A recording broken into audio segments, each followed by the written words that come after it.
Brought to you by Penguin.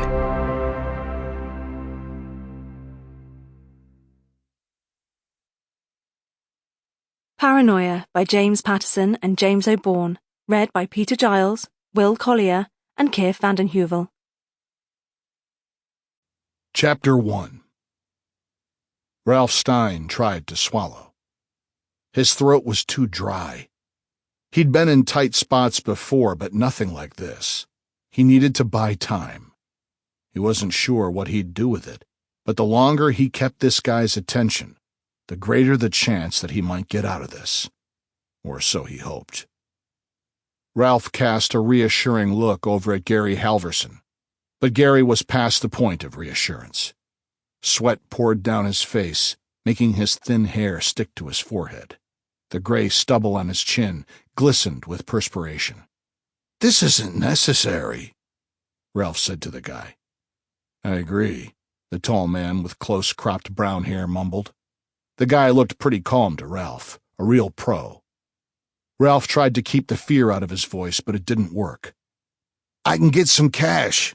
I can give you more money than whoever's paying you to do this." "Not about the money."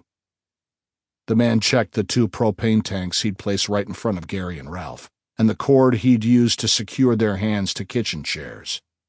He showed no emotion and no real interest in chatting with Ralph. Ralph figured both the cord and the timer were made of some kind of non-synthetic material that would burn away and leave no evidence. He looked around the kitchen. The walls were decorated with photographs and cartoons of sharks. Ralph's favorite was a cartoon of a shark in an NYPD uniform. A street artist had drawn it for him when he was a patrol officer in Times Square. His eyes fell on the crayon portrait that his sister's little granddaughter had drawn for him. She was an absolute doll.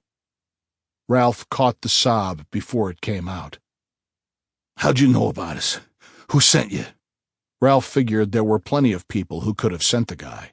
But why would anyone bother to track him down in Florida now?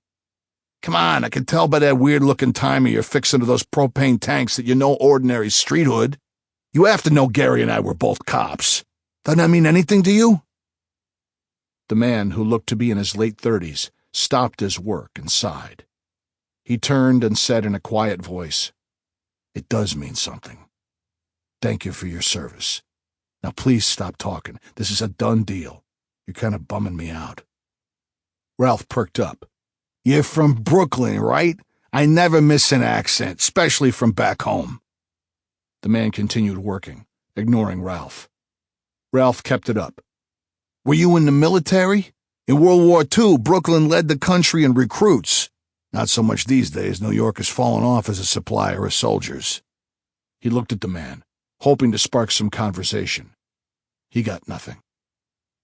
The man finished adjusting a small green and brown device attached to one of the propane tanks. Then he looked up at Ralph and put his finger to his lips, prompting him to keep quiet. Ralph tried to think things through. The man was probably 30 years younger than him. He was in shape and carried a Beretta 9mm. When he'd knocked on the door of Ralph's little 2-bedroom rental house in Hollywood Beach, Ralph had figured him to be a tourist looking to find a bridge back over to town, or maybe the easiest way to get down to Miami. That was his first mistake. He'd lost his edge in his old age. Gary said, "I already sent the email, Ralph. Considering what the doctors said, I'm no worse off." One of the first things the man had done after he'd pulled the gun was to make Gary write a goodbye email to his niece. Now Ralph watched as the man pulled the keyboard away from the computer on the kitchen counter and tossed it out the front door. Ralph mumbled, "What the hell?" Gary snorted. "It's the difference in assignments. You did most of your time in narcotics, Ralph. I did a stint in homicide. He's got my fingerprints on the keyboard. They'll ID me from that." He tossed it outside like it was blown there by the blast. "It's pretty inventive, if I do say so myself." The man looked up and nodded at Gary. Just a little sign of respect. He pressed the plunger on the little gadget he'd attached to the propane tank on the right. Then he turned the knob on Sample complete. Ready to continue?